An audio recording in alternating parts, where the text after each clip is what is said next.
All right, folks, welcome to Nino's Corner.tv. I am with America's most loved mayor, Rudy Giuliani. Rudy, thank you so much for joining me today.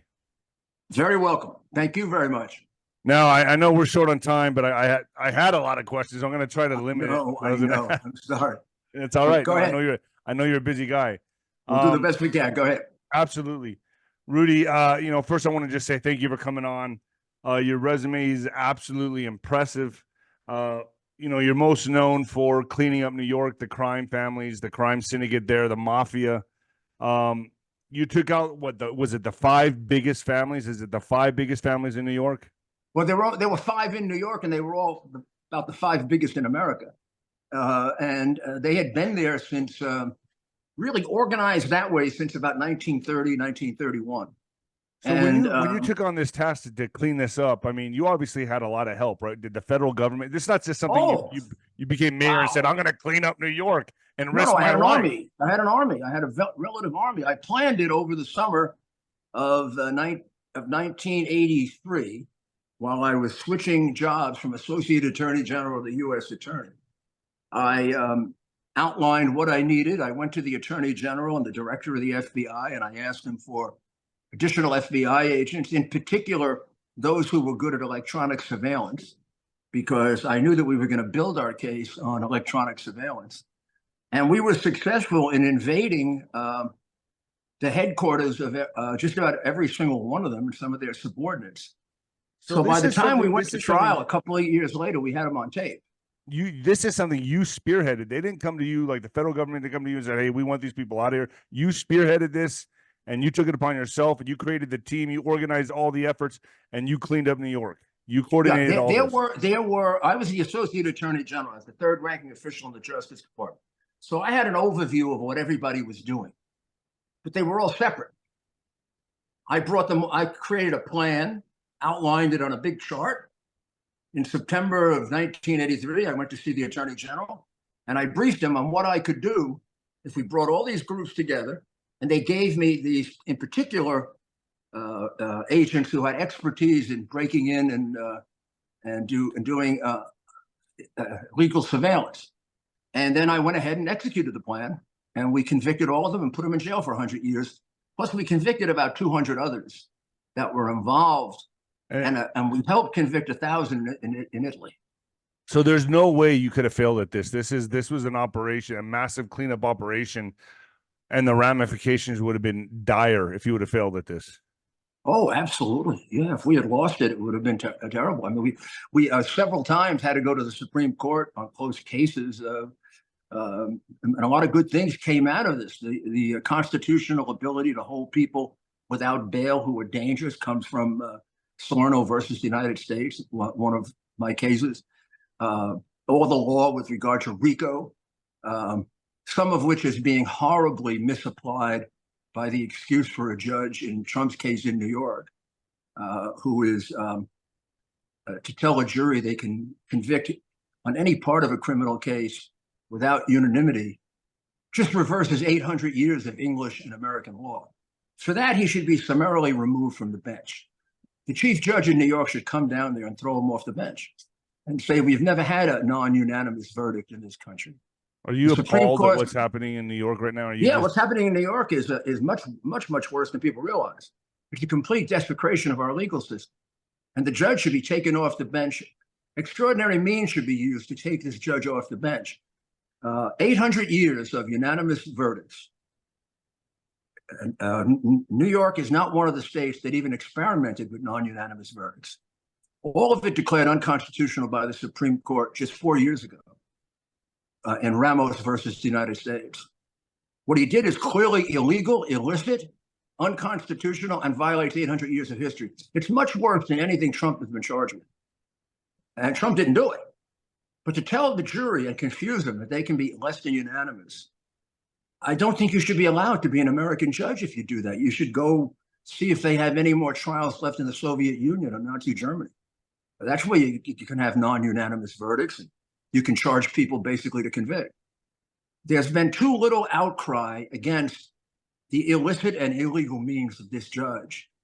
And if it continues, they're going to continue to use it against others like me and the other Well, if they'll lawyers go after involved a in the president, case. well, yeah, everyone's a target now. Yeah, I mean, the guy is, to whatever it means to be a judge under the Anglo-American tradition, because he makes up his own law and he willfully defies the Supreme Court.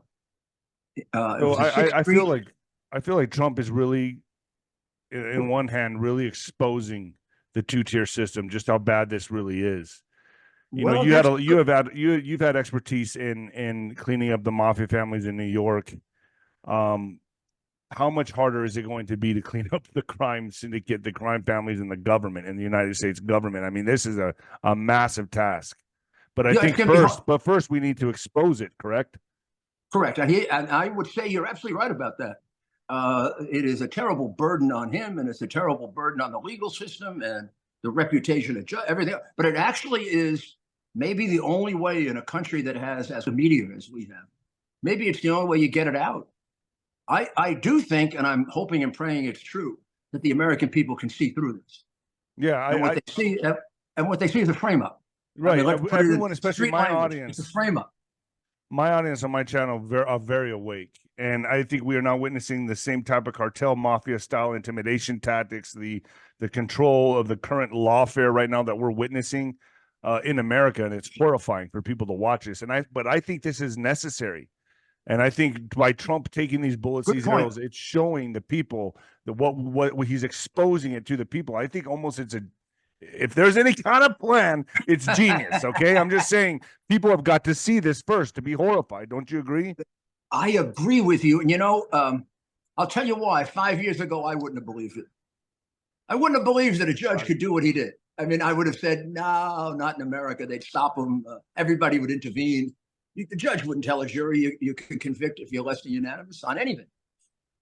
A judge wouldn't cut off. He wants the jury to decide whether he's guilty or not guilty of election violations, but he wouldn't let the election expert testify. So for them, they have no idea what an election violation is. They're going to have to guess at it. Well, if a jury guesses, it's an invalid verdict. Right. I mean, there are so many things wrong with this case. The guy should be just taken right off the bench. And, the Democrats in New York will take care of him because they put him there. Wasn't even elected. He's an acting judge. He's a puppet of the Democratic bosses. So they got plenty of jobs, and they have so much patronage in New York, it makes you sick. Has it always been this way? I'm sure it has, but has it always been this way? Or is it just now being exposed? Wow. Or do these criminals now have the whole judicial system captured in favor for them? Has it always been this way, or is it just now? Is it just now being exposed? Go ahead. It's this recent group of Democrats, and they're worse. But the New York legal system, particularly in Manhattan, has been largely criminal for 150 years, going back to Boss Tweed. The rule would be judges put there by politicians. And once you get put there by a powerful politician, you better do what he wants. And particularly since they're only there for a term, they don't get reappointed. So, of course, you get an occasional honest judge. But it's the other way around. You know where you say that there's one bad apple in the barrel? Yeah. Maybe there's one or two good judges in the barrel. Because the judges are appointed. People should realize this. They claim they're elected. They're appointed by the Democrat bosses. And then they largely run unopposed. Engel, who had the other case with Trump, has been elected 3 times. He's never had an opponent because the Democrat boss makes sure of it. And then the Democrat boss wants his pound of flesh for doing that. It's been going like that for 150 years. And unless you elect a Republican like me or LaGuardia, that's the way it goes. When I was mayor, I never talked to them. I never saw them. In fact, I had a history of putting them in jail. So they didn't like to talk to me either. No, they didn't. So let me ask you this. How can the decent constitutional loving patriots fight against a captured system, a captured operation? I mean, they obviously they own the game. It's like the casino. It's the house. They got it all covered. Right. How do you fight against this? People have to rise up and they have to be shown what's going on, like you pointed out. I can remember back in the 60s and 70s, the Democrats here began a reform movement in their party.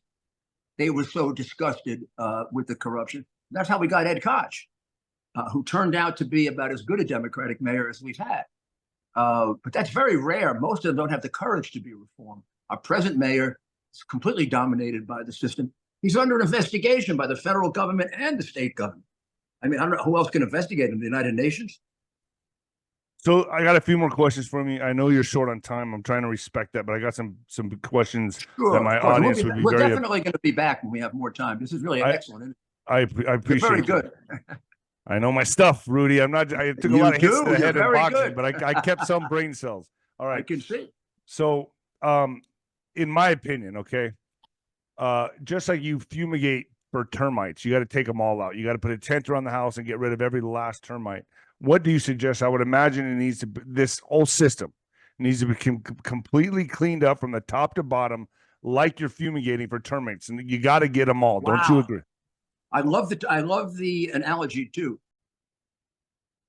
Hey folks, I got to cut it right there. I get into some heavy questions with Rudy Giuliani that I am not comfortable on putting on fluff tube. So please understand, it's going to be at ninoscorner.tv. I know a lot of you are mad about this, but it's just the way I roll. Some very important, revealing questions I ask Rudy Giuliani, and I think his answers are epic. Go to ninoscorner.tv to see the rest of this interview, folks. Later.